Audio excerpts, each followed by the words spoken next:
This DJ controller was developed in partnership with Laidback Luke.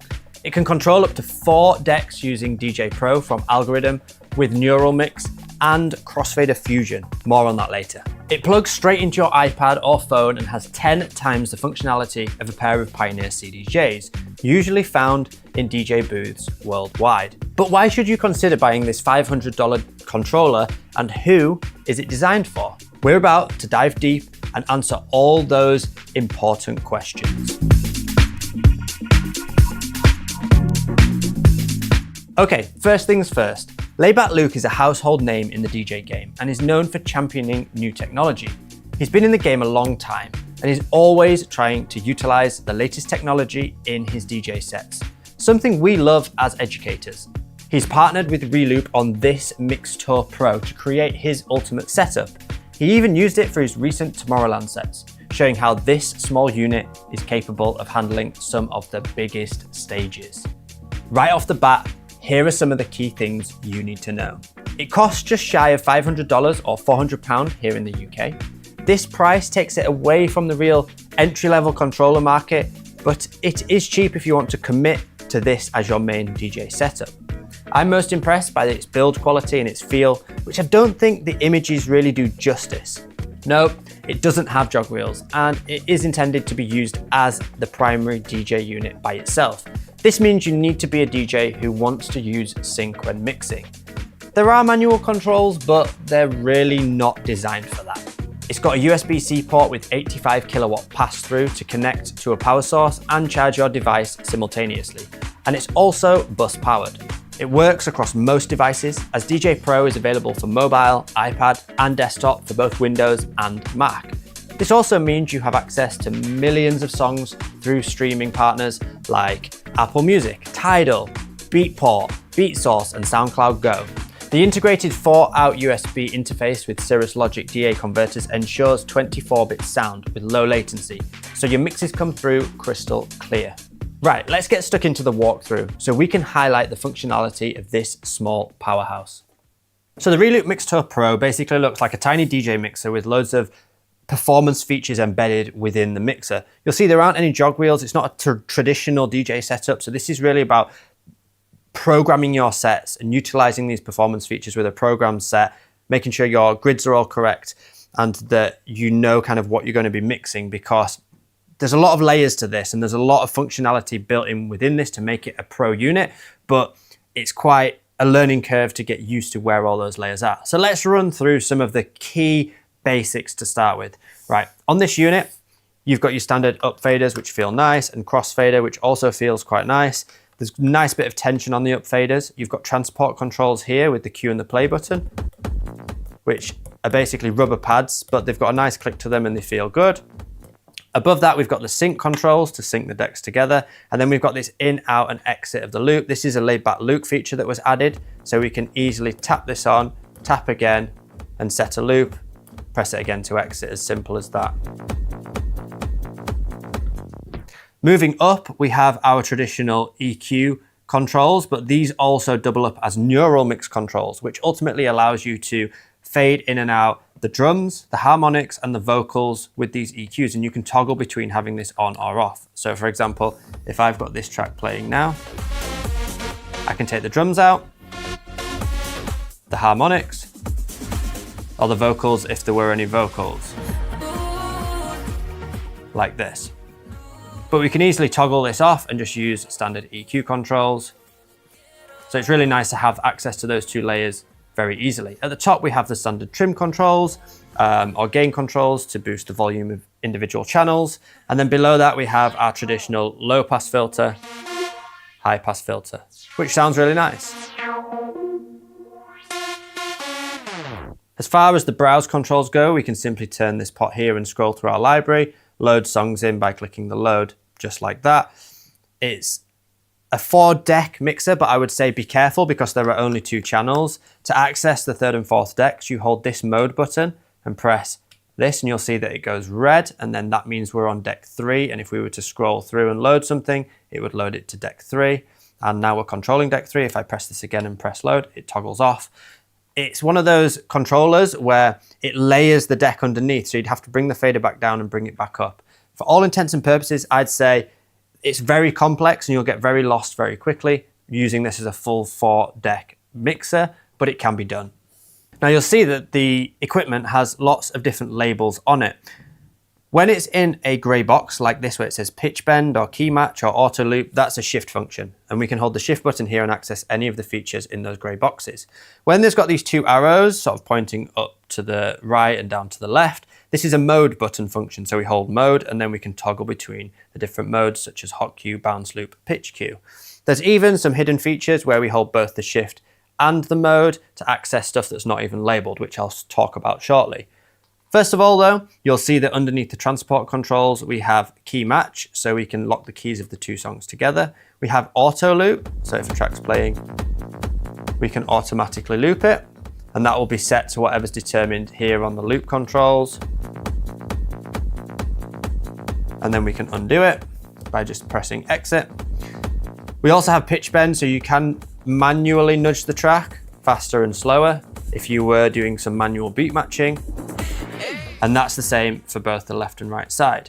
We also have underneath the headphone cues here, the crossfader effects. Now this is cool for mixing between tracks. If I mix across here and press play,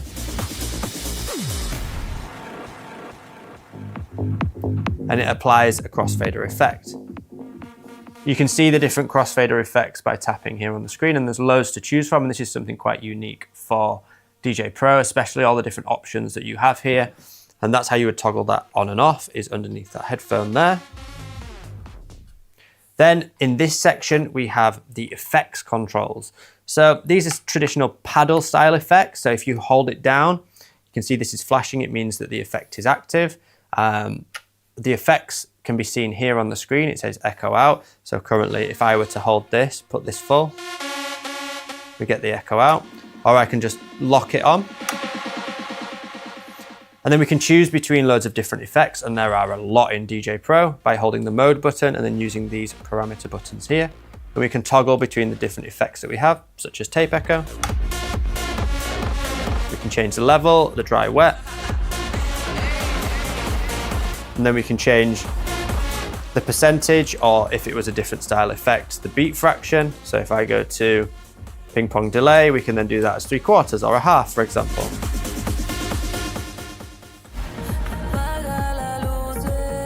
So really tactile, really intuitive to apply the effects both for the left and the right. And it's nice to have those mode functions to toggle between the different effects and then change the parameters with ease there.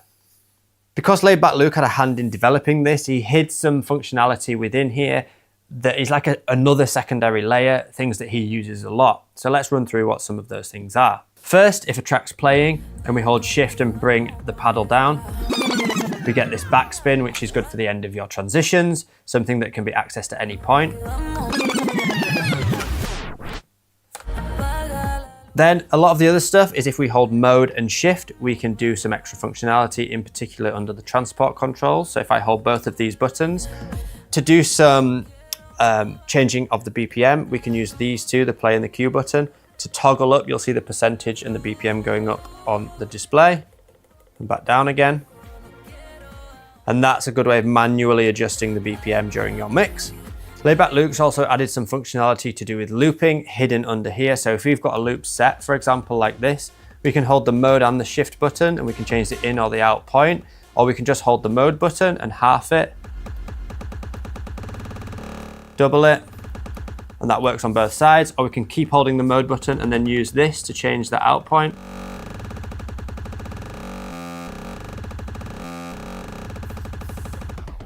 And you can control the looping to a further degree just with that extra functionality that Laidback Luke's added there. Now finally moving into the performance pads. Something to be aware of here is we have the option to either split the performance pads so that the left 4 work on the left-hand side of the unit and the right 4 work on the right-hand side. So for example, this would be the hot cue on this track on the left. This is the hot cue for the track on the right. Then if we were to wanting to change the mode for either or, we can hold the mode button for that individual side and then toggle between hot cue, bounce loop, pitch cue, instant effects, auto loop, sampler, saved loops, and neural mix. Now, bear in mind, if I was on bounce loop, for example, you'll see that this side is now a different color and it's doing the bounce loop functionality, but on the other side, we've still got hot cues. Or you can choose to basically have all 8 pads dedicated to one side or the other, and we simply just hit the mode button. Now I'm in bounce loop. If I go back to hot cue, you'll see we've got all on that same song on the left-hand side. So you have that option to split them or use them individually on each side, and you can split which performance pad, if it is in split mode, whether you've got, let's say sampler on the left-hand side and bounce loop on the right-hand side, and it's as simple as that. Go back to hot cue on both sides. Now, let's just run through what these different performance modes are. You've seen hot cue. Bounce loop is like a roll. So if I hold bounce loop,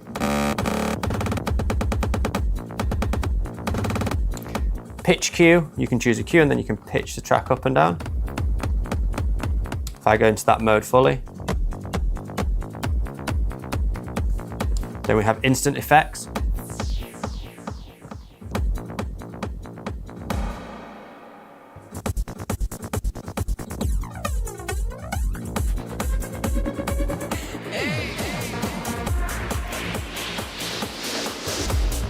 And then we have auto loops, which goes all the way from 32 beats down to a quarter beat. We have sampler, which plays different files, although it's saying that they don't exist on my iPad, but that's where you could load samples in there. Saved loops, if you've got any saved loops, you can activate them here. And then neural mix, where you can toggle off the different vocals, harmonics, and drums. Let's go back to hot cue and then split it. Now, the beauty of this unit is that it really brings to life the power of DJ Pro by Algorithm, because there's so much functionality within the screen here, but having so many touch layers and pads on the actual screen can definitely be overwhelming. So bringing that onto some hardware, even if they are tucked away under various modes, it is a really nice tactile unit that, with a bit of practice to build up muscle memory, you can really perform some cool stuff with this. I've had some fun with it, and you can check out my mix where I've tried to put it through its paces. Bearing in mind, I haven't had it that long, but I've tried to put it through its paces and do something fun with it. So make sure you check that out as well. Now, I personally think this is for those DJs who want to commit to DJ Pro by Algorithm. They love the software and they want to bring more hardware functionality. The fact that it's portable and you can take it easily to DJ booths and get a high quality output, access so much functionality is impressive. The one thing I will say is it's called Mixtour Pro, but can you really call it a pro unit when you have to still connect to some DJ mixer in the club? It's unlikely you're going to plug this directly into a huge sound system. It's not going to happen. So you're still going to use your RCA outs to go into like a Pioneer DJ mixer that's already located in the club. So that's just something to bear in mind. It's also, super compact and portable, which is great for those event DJs, anyone who wants that extra unit to kind of be in any environment really, to just plug in and get set up, and small little booths if you're an event DJ and you can still perform well with. It's definitely not for those real open format DJs that want to mix between genres all the time and cross between lots of different BPMs. I think you'll find there are limitations just because you don't have your pitch adjust, actual physical, slider on there. You don't have the jog wheels, which are those things that really make mixing between genres more fun and engaging and a bit more tactile when it comes to mixing. If you're a total beginner DJ and you're thinking about this as your first piece of equipment, just bear in mind that you will build up that muscle memory, but if you ever decide to move to something else, there's definitely a learning curve that will have to happen, and you will have to then get familiar with something else. So this is definitely one of those pieces of equipment that you kind of commit to and build up muscle memory around, and then you can really utilize it to its full potential. For me, who's used to the traditional layout with jog wheels and sort of a more traditional setup, it was a bit of a learning curve to get used to, but I have had a lot of fun playing with it, and I really enjoyed putting the mix together. I think it's slightly on the pricier side, but I understand why, because the build quality is fantastic. It feels great, and it's got so much functionality within there. that I do understand the price, it's just, it is a bit of an investment. So you're making a commitment. It's not just a purchase you'll make on a whim as a backup device. You're kind of like, I want to use this unit and I'm going to invest in it, which is fine. I'd love to know what your thoughts are in the comments below, and I'll see you in another review video very soon.